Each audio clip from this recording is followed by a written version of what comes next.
2025 সালে যে সকল ছাত্রছাত্রী মাধ্যমিক পরীক্ষা দেবে তাদের জন্য নিয়ে চলে এলাম ভৌতবিজ্ঞান বিষয়ে 2 ও 3 মার্কের কিছু গুরুত্বপূর্ণ প্রশ্ন। তোমরা প্রত্যেকেই জেনে থাকবে ফিজিক্যাল সায়েন্সের পরীক্ষাতে বড় প্রশ্ন হিসাবে 2 ও 3 মার্কের প্রশ্নই দেখতে পাবে। কাজেই তোমাদেরকেও 2 ও 3 মার্কের প্রশ্ন বেশি করে পড়তে হবে।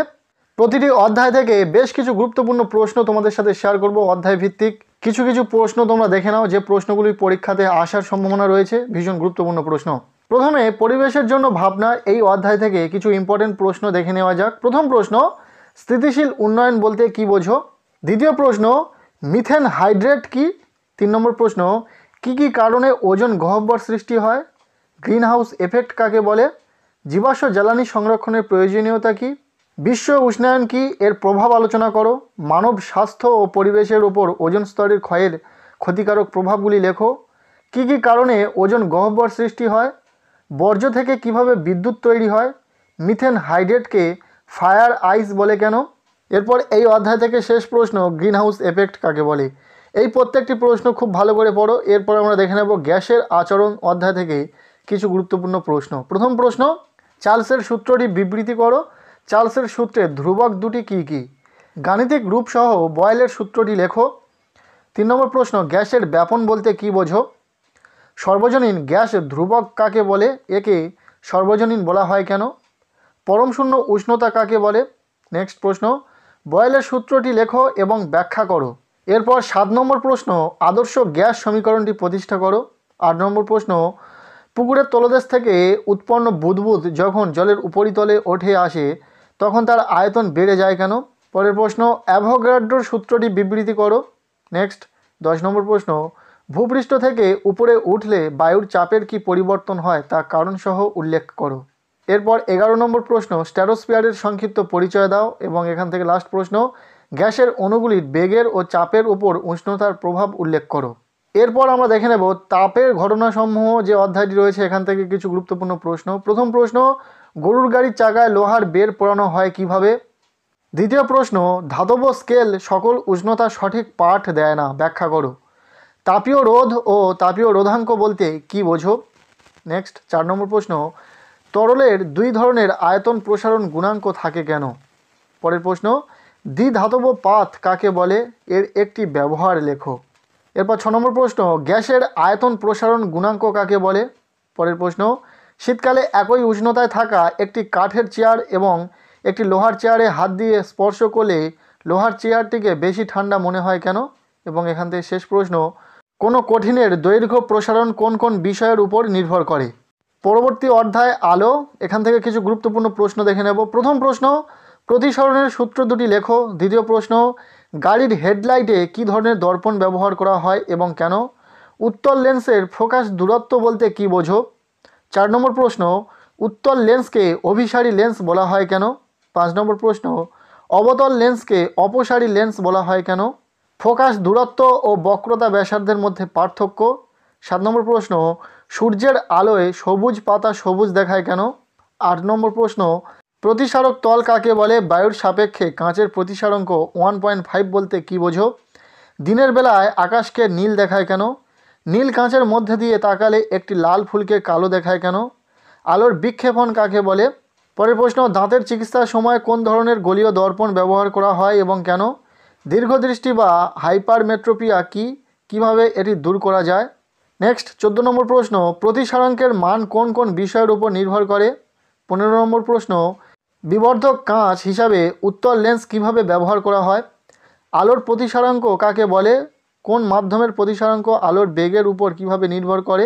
এরপর এখান থেকে শেষ প্রশ্ন, শূন্য মাধ্যমে আলোর বিচ্ছুরণ হয় না কেন? নেক্সট অধ্যায় চলো তড়িৎ, এখান থেকে কিছু গুরুত্বপূর্ণ প্রশ্ন দেখে নেব। প্রথম প্রশ্ন, তড়িৎ চালক বল ও বিভব প্রভেদের মধ্যে পার্থক্য কী? রোধাঙ্ক কী, এর এসআই একক কী? সমপ্রবাহের সংজ্ঞা দাও, এর উৎস কী? ওহমের সূত্র থেকে কিভাবে রোধের সংজ্ঞা পাওয়া যায়? প্রতিটা প্রশ্ন গুরুত্বপূর্ণ, খুব ভালো করে পড়বে। 5 নম্বর প্রশ্ন, পরিবাহী রোধ কী কী বিষয়ের ওপর কিভাবে নির্ভরশীল? ইলেকট্রিক হিটারে নাইক্রোম তার ব্যবহার করা হয় কেন? নেক্সট প্রশ্ন, শর্ট সার্কিট বলতে কী বোঝো?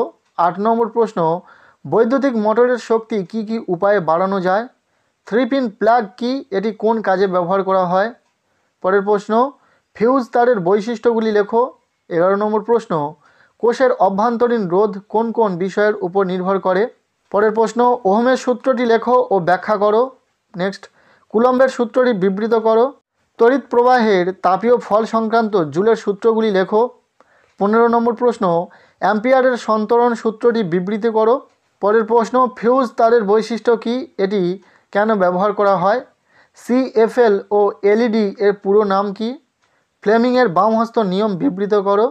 এরপর 19 নম্বর প্রশ্ন, সমপ্রবাহ ডিসি অপেক্ষা পরিবর্তী প্রবাহ এসি এর সুবিধা বেশি কেন।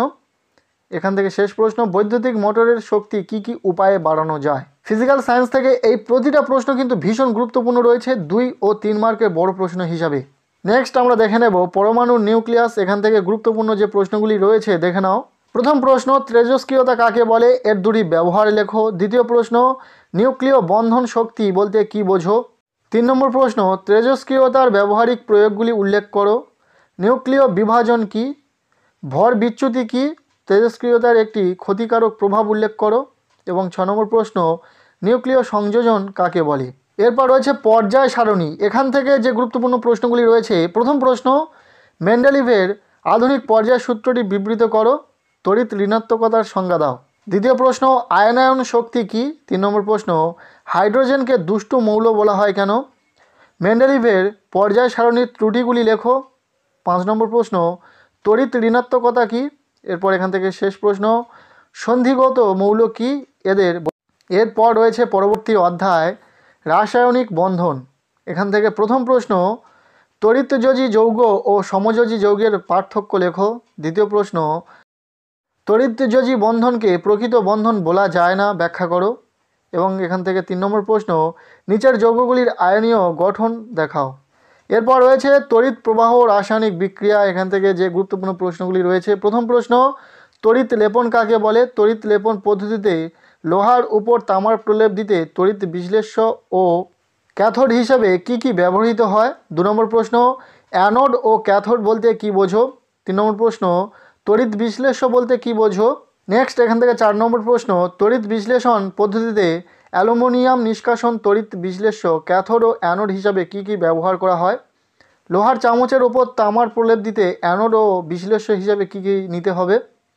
পরের প্রশ্ন, পরীক্ষাগারে অ্যামোনিয়ার প্রস্তুতি বর্ণনা করো। নেক্সট 8 নম্বর প্রশ্ন, হেবার পদ্ধতিতে অ্যামোনিয়া পদ্ধতি বর্ণনা করো। স্পর্শ পদ্ধতিতে সালফিউরিক অ্যাসিড প্রস্তুত করা হয় কিভাবে।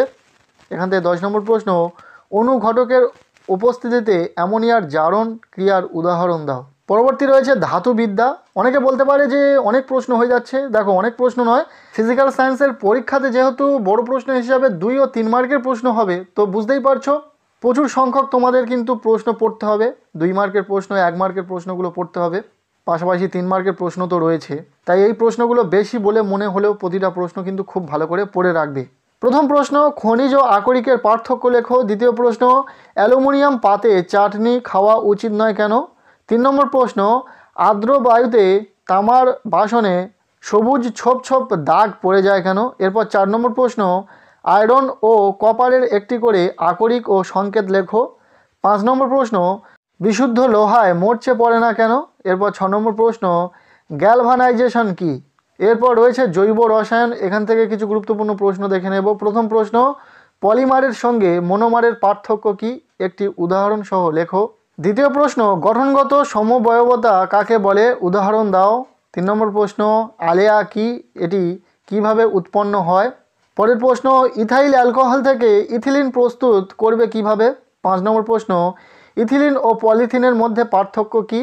নেক্সট, অ্যালকাইন কাকে বলে, এর সাধারণ সংকেত কি। এবং এখান থেকে শেষ প্রশ্ন, কার্বনের ক্যাটিনেশন ধর্ম কি। মাধ্যমিক 2025 ফিজিক্যাল সায়েন্সের পরীক্ষার জন্য এই প্রতিটা প্রশ্ন ভীষণ গুরুত্বপূর্ণ রয়েছে। প্রতিটা প্রশ্ন খুব ভালো করে পড়ে রাখো। এর সাথেও আরও প্রশ্ন তোমাদেরকে পড়তে হবে। বিশেষ করে তোমরা 1 মার্কের যে শর্ট প্রশ্ন রয়েছে সেগুলো খুব ভালো করে পড়ো। সো আজকের এই ভিডিওটি এতটুকুই। কেমন লাগলো কমেন্টের মাধ্যমে জানাবে। ভিডিওটি ভালো লেগে থাকলে লাইক করবে। চ্যানেলে নতুন হলে চ্যানেলটিকে অবশ্যই সাবস্ক্রাইব করে রাখবে, আর পারলে ভিডিওটি বন্ধুদের সাথে শেয়ার করে দেবে।